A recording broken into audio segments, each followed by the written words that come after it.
I'm Ivan Zudin. Welcome into another video in our Keep Haircutting Simple series.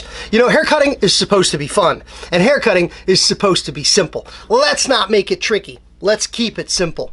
Quick reminder, like the video, comment on the video, share the video with a friend, turn on your notifications, and subscribe to the channel. Never miss a video. A simple haircutting video is offered up every single week.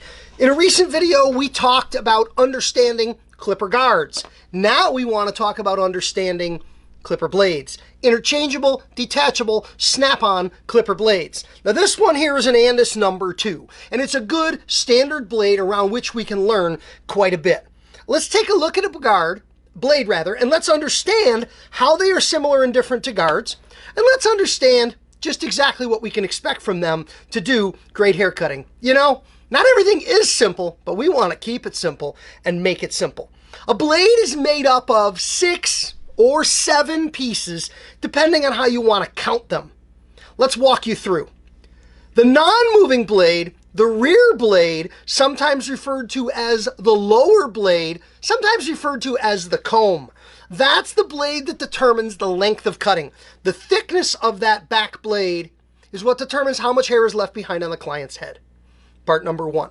Part number 2 is the cutter, sometimes referred to as the upper blade. If a clipper's laying on the table this way, the upper blade is on top, we call it the upper blade. That's the blade that moves back and forth to cut off the hair that feeds into the lower or the comb blade. There's only a couple of different tooth configurations or spacings for the cutter blades. The back of every blade is different, but some of them share a common cutter. That's part number 2, the cutter blade. Part number 3 is the spring. The spring is this piece that goes over with a bump, across, down with a bump, and folds under, and is attached or held in place with 2 screws. The spring is what pinches blade number 1 and blade number 2, the upper and the lower, together in order to create cutting action. Now, there's another piece in there called a guide or a glide. It's that little white piece, typically plastic, sometimes nylon, different materials, but that's the friction point in which the upper blade, the cutter blade, slides back and forth in the groove. It attaches to the spring so we don't have metal to metal rubbing. The spring is attached with 2 screws. Now, when I said 6 or 7 parts of a blade, you can count the screws as 1 part, because they're both screws, or 2 parts, 2 screws. 1, comb blade. 2, cutter blade. 3, your spring. 4 and 5 are your screws.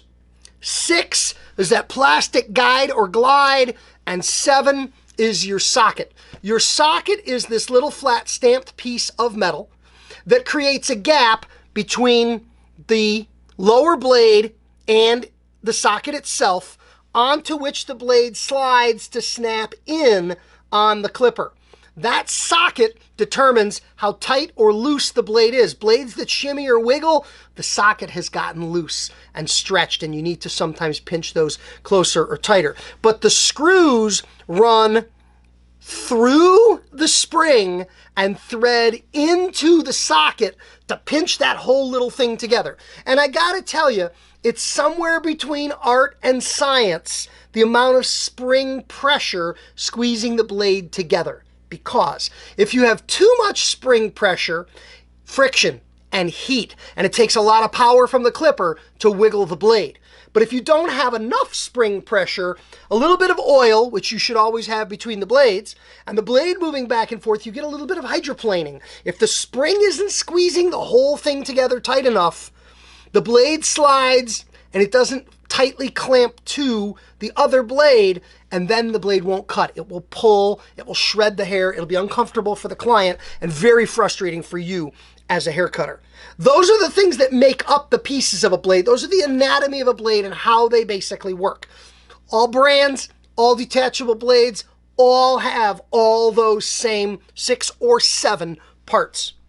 Now, one question we get frequently is, and I use a number 2 for this reason. A 2 is a 2, and a 2 is a 2. 2 guard, 2 blade. They're basically the same thickness.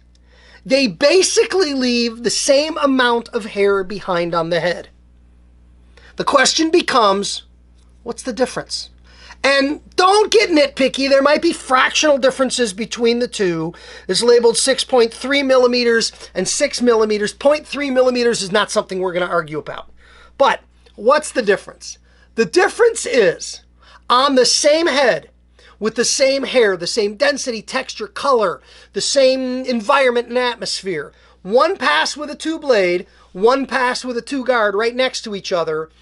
The section that you cut with the blade is going to be smoother, evener, velvety-er, and nicer in fewer passes up the head. If you keep going over it with a 2-guard, eventually you can't achieve the same degree of finish. But the way I explain it to folks is, guards come with clippers for free, packed in the box. You get a whole bunch. Blades can be expensive. But there will come a point when your skills and abilities and the needs and demands of your clients dictate it's time to move from here to here. It's time to step up to better, quicker, easier, faster. Great way to learn, great tools to have, but a much more advanced professional finish, easier and faster. They both leave 2 behind on the head.